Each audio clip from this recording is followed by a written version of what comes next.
This is the Ms.FitVegan podcast, episode 430. If you're hearing the sound of my voice, I want you to close your eyes. If you can't close your eyes, then pause this episode and play it when you get the opportunity. With your eyes closed, I want you to imagine that you are about to eat something delicious that is super unhealthy. I want you to visualize your favorite unhealthy food, whether it's French fries or donuts or waffles or fried chicken or whatever it is that you love that does not love you back. Whatever it is that you love, but you feel guilty about as soon as you eat it. I want you to imagine the way it tastes. I want you to imagine it right in front of you, and you're about to take a bite. Really see it and smell it and taste it. You're about to take a bite, and you might even be salivating right now, which means you're doing the visualization right. Now I want you to imagine you're about to bite into it, and I want you to see yourself in your mind's eye. You put it down. You actually throw it away. I want you to see yourself throwing it away. I want you to see yourself going into your fridge and grabbing a big container of amazing, perfect, crispy, washed, green grapes. I want you to take them out of the fridge. You don't like green grapes? Okay, make them purple. Take them out of the fridge, and I want you to start eating them. And I want you to see yourself enjoying them so much more than that other crap. Because these not only taste good, but they make you feel good, mentally and physically. I want you to keep your eyes closed, and I want you to practice this more. I want you to visualize yourself having the craving, feeling the intense urge to eat something that is not healthy. I want you to see it in your mind's eye. I want you to smell it. I want you to touch it. I want you to taste it in your imagination. And then I want you to change the motherfucking script. And I want you to see yourself throwing it away, and eating something healthy that you also love, like a mango or watermelon, or making a smoothie or an ice cream, or having an avocado. Something you love that is also healthy, that tastes really, really good. You see, everything's created twice, first in the mind and then in reality. You have to get better at creating the life you want. And the place you start is in your mind. If you are constantly giving into cravings, it's because you haven't done this. You haven't visualized yourself over and over and over again, taking control of the situation and throwing that shit away. And if you can't throw it away, then give it away. But don't keep sabotaging your entire life away. It's not going to get you anywhere besides living a life of regret. You can lose the weight. You can break your addiction, but you have to do something different in order to get something different. You're not just going to wake up and not want French fries ever again. It doesn't work like that. You have to visualize what you're going to do. And the amazing part is that the brain doesn't know the difference between reality and visualization. The brain doesn't know the difference. So the brain, it thinks you're doing that. And the more you do it, the more comfortable you get doing it. The more you do it, the more familiar it becomes. And the more familiar it becomes, the easier it becomes. You have to do it over and over and over in your mind and then in reality. Because yes, you have to prove that you are who you say you are. You say you're a raw vegan. But if you're eating donuts and they're not donut peaches, you ain't no raw vegan, boo. You ain't no raw vegan. And I thought it was really funny that Freely, she just wrote a post. This is really hilarious. I didn't know that she was struggling going back and forth between raw and I guess cooked. I didn't realize it. I mean, I knew she was raw till 4 a while ago, but I thought she was raw vegan for the last few years. But she wrote a post that she is done with cooked food and she is finally going to go raw and stay raw. And she wrote that most raw vegans are struggling with eating grains and eating cooked food, but they just don't talk about it. And I thought that was funny because I think it's true as well, but I'm not. And I wonder which raw vegans are struggling and not talking about it. But I'm not struggling, not for 1 second, because if I was struggling, there's no fucking way that I could teach other people how to do it. I would feel like a fraud. There's no way that I could film every day and do podcasts every day and do interviews almost every single day. Like, how do you do that if you're a fraud? I mean, I guess there are some people out there that can do it, but I cannot do it. Like Ravana, FitVegan, I guess she could do it when she was like pretending that she was raw and she was really eating fish or whatever. But I was surprised that Freely wrote that she said most raw vegans eat grains and they just don't talk about it. But like, I haven't had grains. I guess grains, she means rice and quinoa. I have not had rice since, I don't know. I couldn't even tell you. Maybe 2007, 2008. I haven't had quinoa since God knows. I don't struggle so freely, not all raw vegans. But to her credit, she said most raw vegans. But yeah, visualization was something that I used a lot in the beginning of my journey because I was craving things, and I'm telling you, the colonics really helped. But before I got colonics, it was really bad. It was really, really bad. And lucky for me, a lot of things that I craved, I could make them raw. So ice cream and chocolate and sweets, these are things that I really craved. But there was other things like bread. And, you know, I made some raw vegan bread back in the day, but it's like, it's not the same. And there is absolutely nothing like bread in the raw food diet. So I had to get over that craving. And I visualized myself every time I craved bread.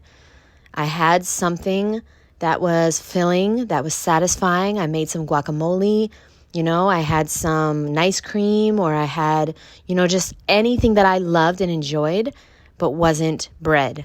Okay, anything that was raw. And so that's how I got over my addictions. I visualized my way to success. And then I started doing it in real life. And what I visualized actually came true. You know, the power of the mind, absolutely ridiculous. And there's a word for it, actually. And the word is metacognition. Yeah, metacognition. And so I want you to study that, and I want you to realize what is going on in your mind and take control and do this exercise.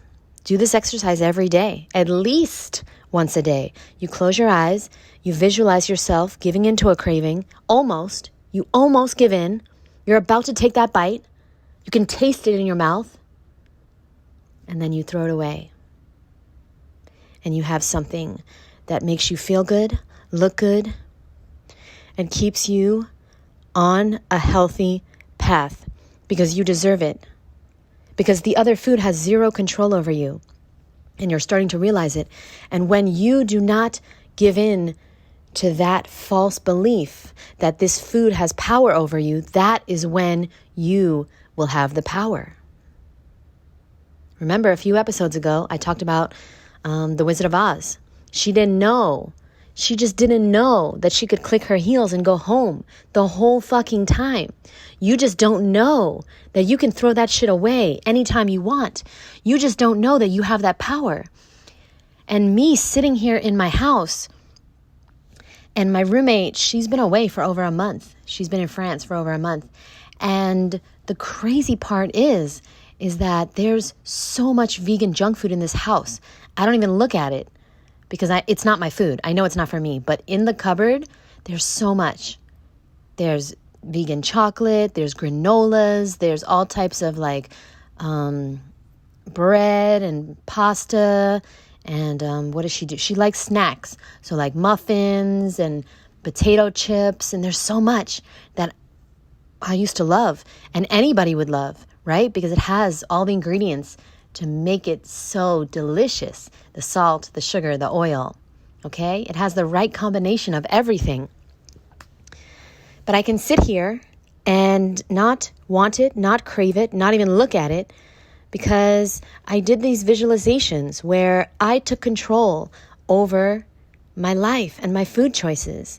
And now I know that these foods have zero power over me. And you will soon know that. The more you visualize and the more you prove in real life who's in motherfucking charge, the more you'll realize it.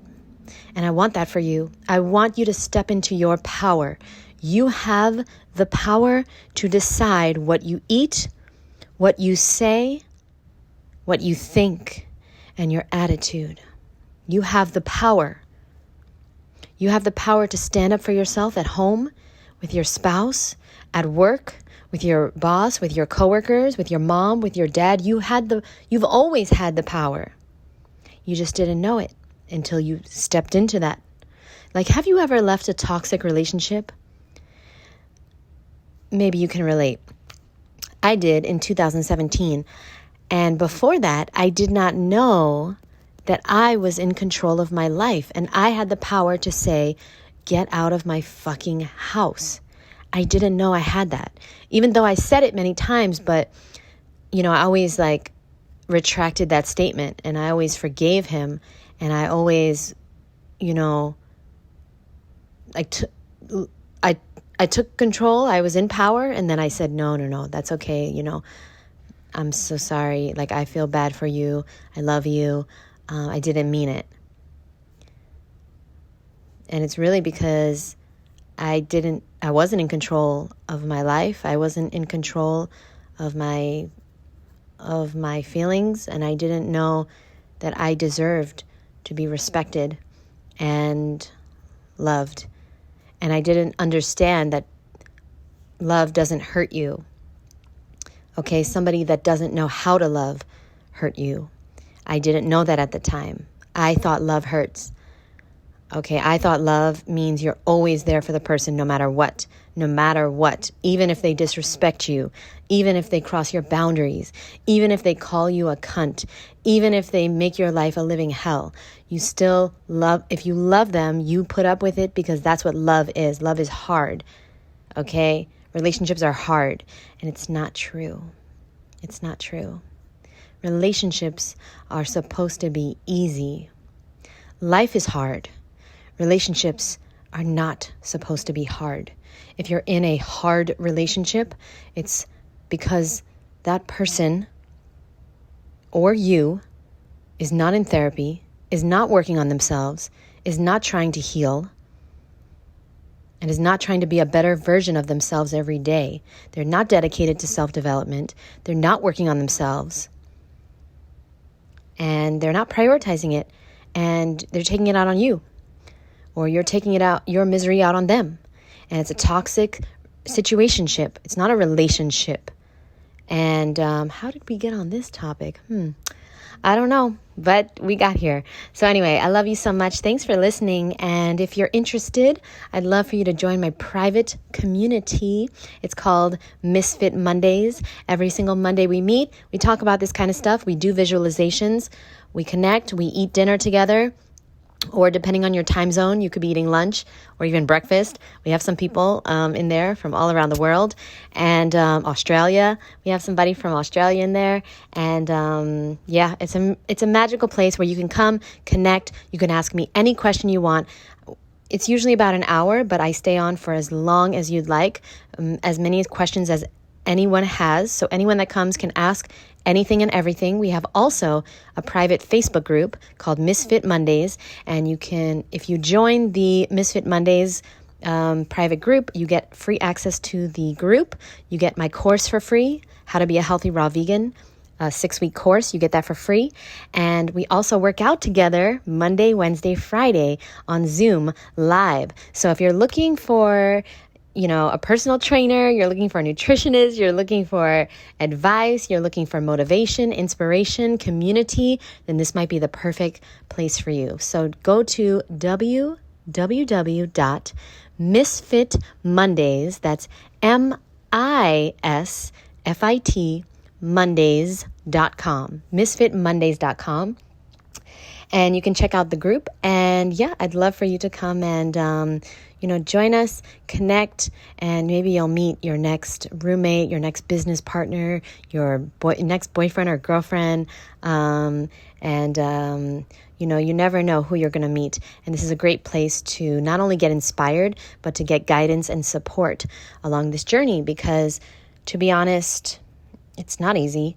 And there are many, many factors and many ways that people fail on a raw food diet.